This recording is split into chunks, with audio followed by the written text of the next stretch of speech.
Buenas tardes, mi nombre es Janet Mesa, voy a estar con ustedes para este tema de VIH. Vamos a ver el concepto, los signos y los síntomas, las formas de transmisión.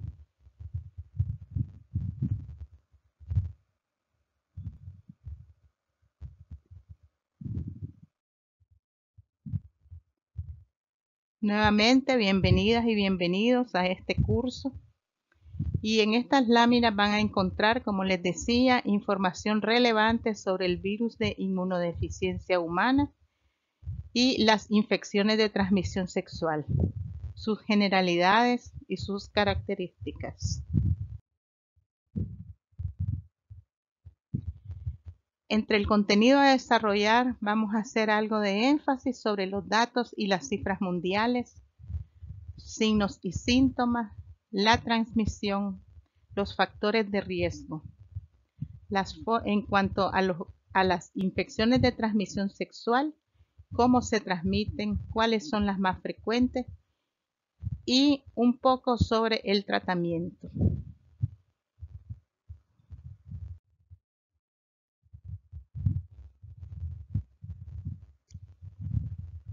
¿Cuáles son los objetivos de este tema? En primera instancia, de manera general, que los participantes generen conocimiento sobre el VIH-Sida y las infecciones de transmisión sexual, las formas de transmisión, de prevención y algo muy importante, las prácticas saludables en la población LGBTIQ y personas con condición de VIH, participantes del proyecto. Específicamente, énfasis en las buenas prácticas para la protección en las infecciones de transmisión sexual y el virus de la inmunodeficiencia humana.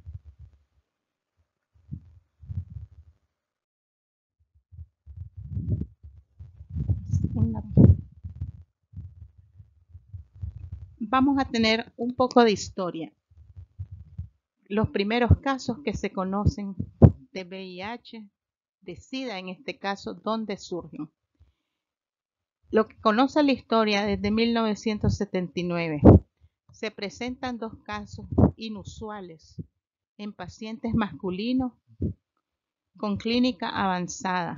Luego se supo que era clínica avanzada ya que desarrollaron sarcoma de Kaposi y neumocystis carini, teniendo la característica de ser pacientes inmunosuprimidos debido a la ausencia en su cuerpo de células T, que como sabemos son las células que protegen al cuerpo de las infecciones.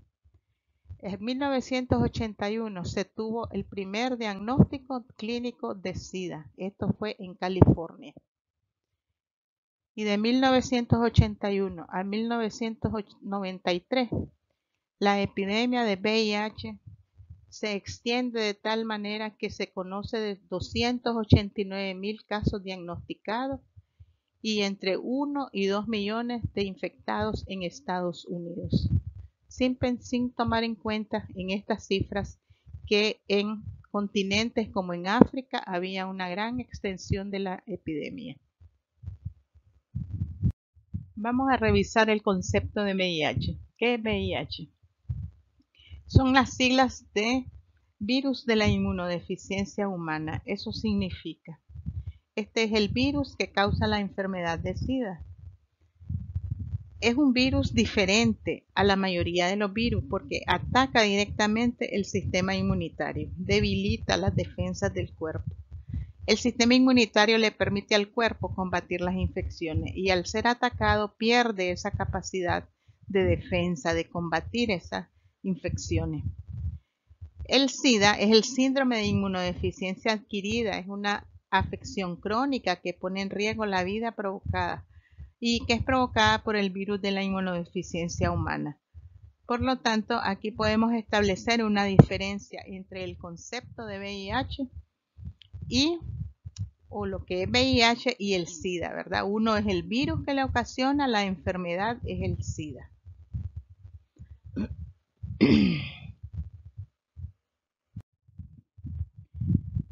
Un poquito vamos a revisar algunas cifras de lo que nos ha presentado ONU-SIDA, que es la parte de Naciones Unidas que se encarga de monitorear el avance de la pandemia y los registros que existen de la pandemia, de la epidemia del VIH. Y este avance que tenemos acá fue recogido en una hoja informativa en el año 2020. Dice que desde 1981, 79.3 millones de personas contrajeron la infección del VIH y 36.3 millones han fallecido por esta causa. En el año 2020, 37.7 millones de personas vivían con el VIH. 36 millones son adultos y 1.7 millones son niños hasta los 14 años. El 53% de todas las personas que viven con VIH son mujeres y niñas.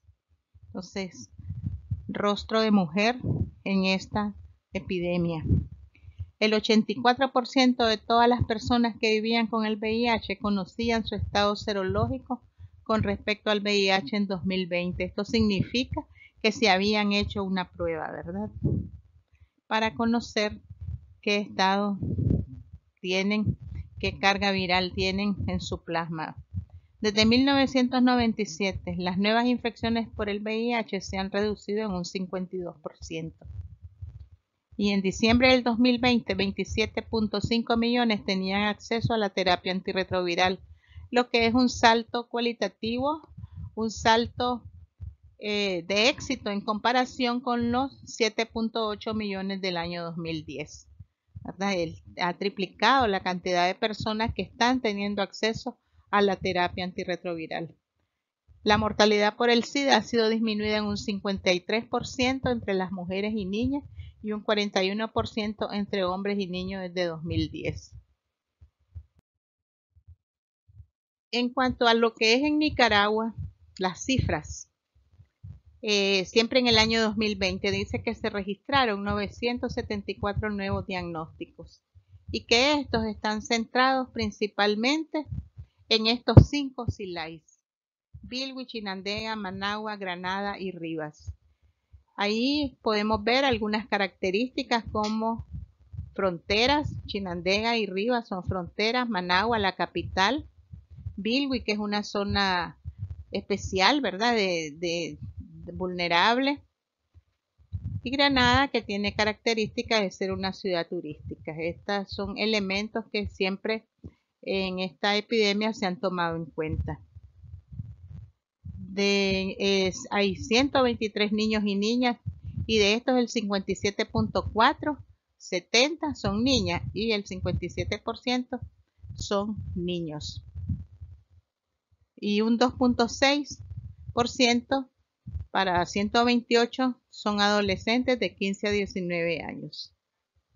Con respecto al número de personas que están en tratamiento antirretroviral, se encuentra que hay en Managua 2.692 personas y representan el 47% del total de personas que están en tratamiento.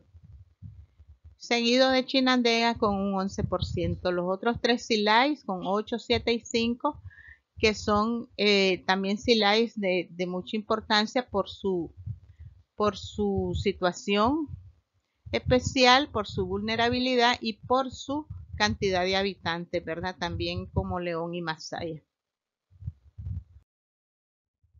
Los signos y síntomas. Los síntomas de la infección por el VIH van a ser diferentes de acuerdo a la etapa en que se encuentre la enfermedad, y aunque el máximo de infectividad se tiende a alcanzar en los primeros meses, muchos infectados ignoran que son portadores y se dan cuenta solo hasta fases más avanzadas. La infección aguda o leve por el VIH es la etapa más temprana de la infección. Por lo general se manifiesta en un lapso de 2 a 4 semanas de haber adquirido, y durante esta fase algunas personas tienen síntomas similares a una influenza gripal, que puede ser fiebre, dolor de cabeza, erupción cutánea, y que puede pasar desapercibida, ¿verdad? Siempre pensando que es un catarro, pues una simple gripe. Pueden estar presentes en estas etapas iniciales del VIH la fiebre y el escalofrío, el dolor de cabeza, el cansancio, los ganglios linfáticos inflamados, salpullido, inflamación de las articulaciones, los músculos o la garganta, la pérdida de peso. Todos los menores de 5 años sin tratamiento se deben considerar con enfermedad avanzada. Es decir, que esta es una situación que no debe de esperar, ¿verdad? Un niño en ausencia de tratamiento con una enfermedad o un diagnóstico de VIH pueden aparecer enfermedades graves como tuberculosis, meningitis, infecciones bacterianas graves o cánceres como linfomas o sarcoma de Kaposi, entre otros. Desde ahí viene la importancia de establecer un diagnóstico temprano para empezar tratamiento tempranamente, ¿verdad? Habíamos visto aquí arriba la palabra signos y síntomas, que síntoma es lo que la persona siente, lo expresa al médico y muchas veces no lo puede corroborar, pero los signos sí son perceptibles para el paciente y son visibles y verificables para el médico. ¿Cómo se transmite el VIH? El VIH se transmite de una persona a otra y se conoce como transmisión del VIH. Las personas pueden contraer o transmitir el VIH a través de actividades específicas como el sexo o el uso de drogas inyectables.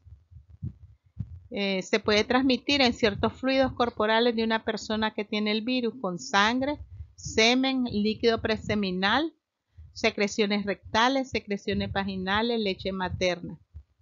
Y también puede propagarse de una mujer con el VIH a su niño durante el embarazo, el parto, también llamado trabajo de parto, o mediante la leche materna, y se conoce como transmisión perinatal.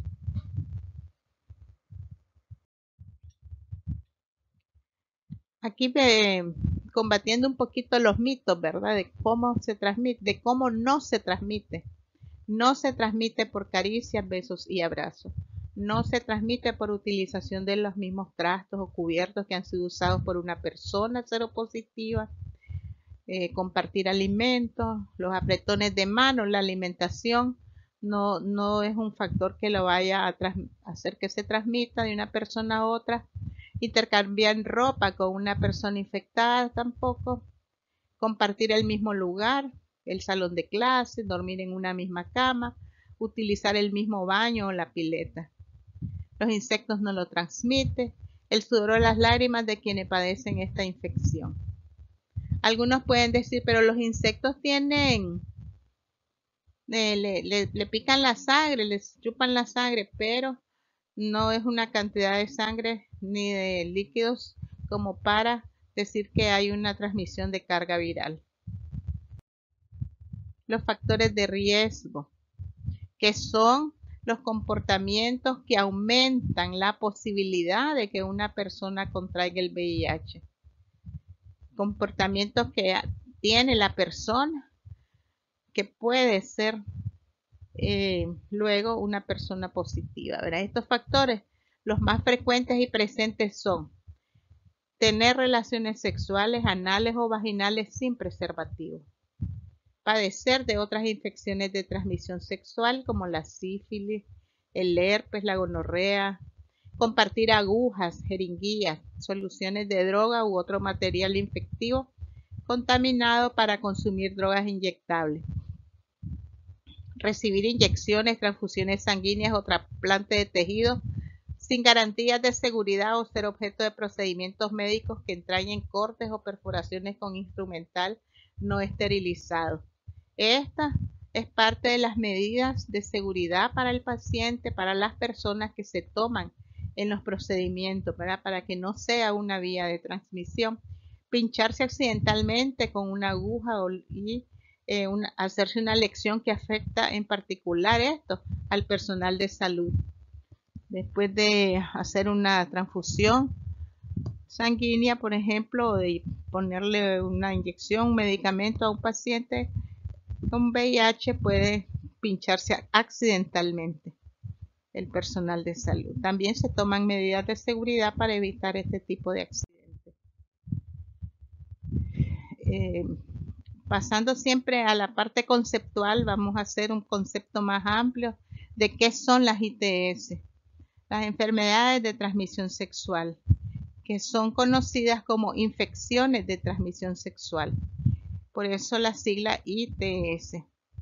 Son las infecciones que se propagan de una persona a otra por medio de la actividad sexual por cualesquiera de las vías, anal, vaginal u oral. Y pueden ser causadas por las bacterias, parásitos y virus. Y más adelante, en la próxima clase, vamos a ver que en dependencia de la causa se decide el tratamiento en relación a las ITS. El VIH es una ITS, ¿verdad? Ya más al detalle, las formas de transmisión de las ITS tenemos la sexual, la parenteral y la vertical. La sexual es cuando hay acto sexual sin protección y se produce por ese contacto de secreciones infectadas con la mucosa genital, rectal u oral de la otra persona. Por sangre es una forma de transmisión a través de materiales cortopunzantes, uso de jeringas infectadas, sobre todo por la utilización de drogas intravenosas. Y la vertical, que es de madre a hijo. La transmisión puede ocurrir durante las últimas semanas del embarazo, durante el parto o al amamantar al bebé, ¿verdad? Por eso no hace énfasis en que sea por sangre, porque puede ser incluso por la leche materna. Esto para el caso de la infección por VIH. Aunque también hay otras infecciones de transmisión sexual que pueden ser transmitidas de madre a bebé, como la clamidia y la sífilis.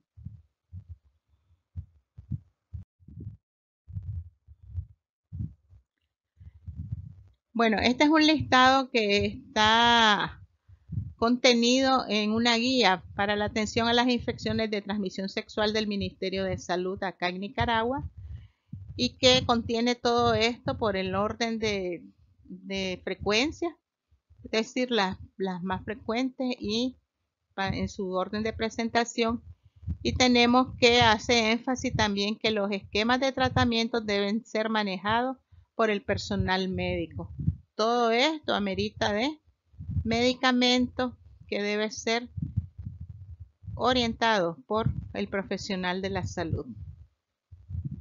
Que para ello se debe acudir a los centros y puestos de salud de la red del Ministerio de Salud para ser tratado adecuadamente. Y en la próxima clase también vamos a estar viendo cómo seleccionar esas razones por las que se debe de acudir a los centros de salud, cuándo acudir al médico. Como habíamos dicho, tenemos que las infecciones de transmisión sexual van a estar determinadas según un agente causal. Algunas son causadas por bacterias, por virus y por hongos, ¿verdad? En el caso del virus tenemos aquí entre las enfermedades al virus de la inmunodeficiencia humana y otras enfermedades también provocadas por virus, ¿verdad? Entre ellos todos los virus de la hepatitis, tenemos el papiloma humano, que está relacionado con el cáncer de útero, por ejemplo. Entre las causadas por bacterias tenemos a la gonorrea, que es muy frecuente, la clamidiasis, la sífilis, la vaginosis bacteriana, entre otras, y causadas por hongos, la candidiasis, las tricomonas, los piojos y la sarna. Entonces, toda esta es información que ustedes la pueden revisar en las normativas del Ministerio de Salud y en esta fuente que es de donde yo saqué este cuadrito, que es el Centro de Documentación y Estudios. Los factores de riesgo para las infecciones de transmisión sexual, recordando que factores de riesgo son aquellos comportamientos que se realizan y que pueden facilitar que aparezca o que se pueda adquirir alguna enfermedad, ¿verdad? cualquier persona que sea sexualmente activa se arriesga a la exposición a una enfermedad de transmisión sexual. Y esos factores de riesgo pueden aumentar la posibilidad de enfermar y están relacionados con relaciones sexuales sin protección, contacto sexual con varias parejas, tener antecedentes de infecciones de transmisión sexual. Por ejemplo, una persona que tiene VIH puede, si no se protege, adquirir otra infección de transmisión sexual o viceversa, ¿verdad? Una persona que tiene relaciones sexuales contra su voluntad, porque puede ser que en este acto forzado no haya el uso de protección como puede ser el condón, el uso de drogas y alcohol y el uso de jeringas compartidas. El uso de drogas cuando se comparten jeringas, el alcohol por la pérdida de el derecho o de la voluntad a decidir, incluso que puede terminar teniendo la relación sexual con una persona sin medios de protección o bien una relación forzada. Las complicaciones de las ITS generalmente pueden presentar dolor pélvico, prurito genital, secreciones o fluidos por los genitales en algunos casos. Como en la gonorrea, este fluido puede ser purulento, es decir, haber presencia de pus, una infección como tal. Complicaciones en el embarazo, como las infecciones de vías urinarias que pueden provocar una amenaza de aborto, una amenaza de parto prematuro y sufrimiento en el niño, ¿verdad? Artritis, enfermedad inflamatoria pélvica, infertilidad inclusive y hasta enfermedad cardíaca.